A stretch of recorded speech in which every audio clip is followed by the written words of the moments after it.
हाँ दोस्तों, हमारे कसन बोल रहे हैं कि भाई बाबर को बैटिंग नहीं मिलेगी अगर हमने 10-12 ओवर्स तक विकेट नहीं लूज की तो फिर उसके बाद उसको नहीं भेजेंगे, क्योंकि हमें एक मोमेंटम मेंटेन करना होता है रन रेट का। और बाबर भैया की स्लो खेलते हैं और वो टॉप 3 में भी नहीं खेल सकते क्योंकि उनका जो स्ट्राइक रेट है वो 100 से भी कम है।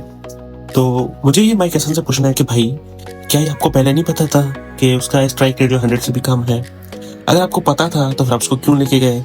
अगर उसका पावर प्ले में स्ट्राइक रेट 100 से कम है तो कॉमन सेंस बनता है कि वो फिर मिडिल ऑर्डर में कैसे तेज खेलेगा भाई। मतलब कॉमन सेंस की बात है कि भाई अगर वो पावर प्ले में इतना तेज नहीं खेलता तो वो मिडिल ऑर्डर में कैसे खेलेगा? जब फिर रिस्ट्रिक्शंस खुल जाएंगी, जब लोग बाउंड्रीज पे होंगे, वो कहाँ से मारेगा छक्के आपके? तो बहुत बहुत सेंसलेस बातें भी हुई। आज प्रेस कॉन्फ्रेंस थी माइक हैसन की, तो वो ये बोला है कि भाई बाबर से बात हो चुकी है और उसको पता है कि हम उसको नंबर 4 पे ही देख रहे हैं। उसका एक रोल है कि अगर विकेट अर्ली गिरेंगी तो वो जाएगा, वरना अगर नहीं गिरेंगी तो वो नहीं जाएगा।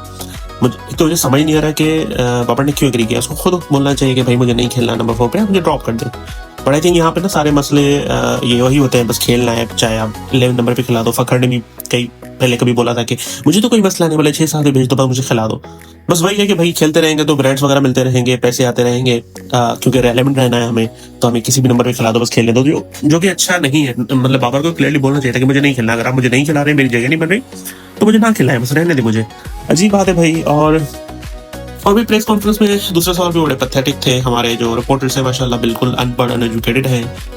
उसमें से कुछ लोग, सारे नहीं, कुछ लोग अच्छे भी थे, अच्छे सवाल भी करते हैं, बट ऐसे पैथेटिक सवाल के भाई नसीम को क्यों नहीं खिला रहे, शाहीन को क्यों ड्रॉप किया, सीनियर प्लेयर सबको चाहिए, फखर और शाहीन भाई किसकी जगह फखर आए?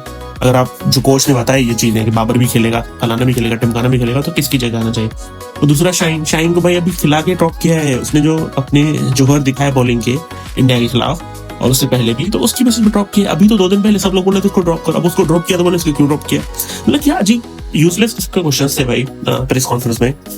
आई थिंक इनको थोड़ा देखभाल के आना चाहिए, सवाल थोड़ा प्रिपेयर करके आना चाहिए कि भाई ये क्या, कैसे सवाल पूछ रहे हो, क्या कर रहे हो। फिर बोलेंगे भाई इसको साइम को ड्रॉप कर दो क्योंकि परफॉर्म नहीं करा। भाई वो बेचारा बॉलिंग परफॉर्म कर रहा है, बैटिंग में ऑफकोर्स उसकी नहीं है निगरानी अभी रिसेंटली, बट वो करेगा। आप साइम को कैसे ड्रॉप कर सकते हैं? वो आपकी बॉलिंग में इतना अच्छा परफॉर्म कर रहा है। तो समझ नहीं आता कि भाई ये कैसे कह रहे हैं। और फिर उसके बाद हमारे कोच साहब भी कोई कम नहीं है। वो बोलेंगे unfortunately missed out for 2 matches.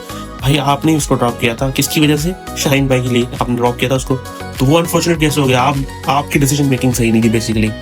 तो ये फजूल की जो चीज़ें हैं। फिर आई थिंक अबरार पे सवाल हो जो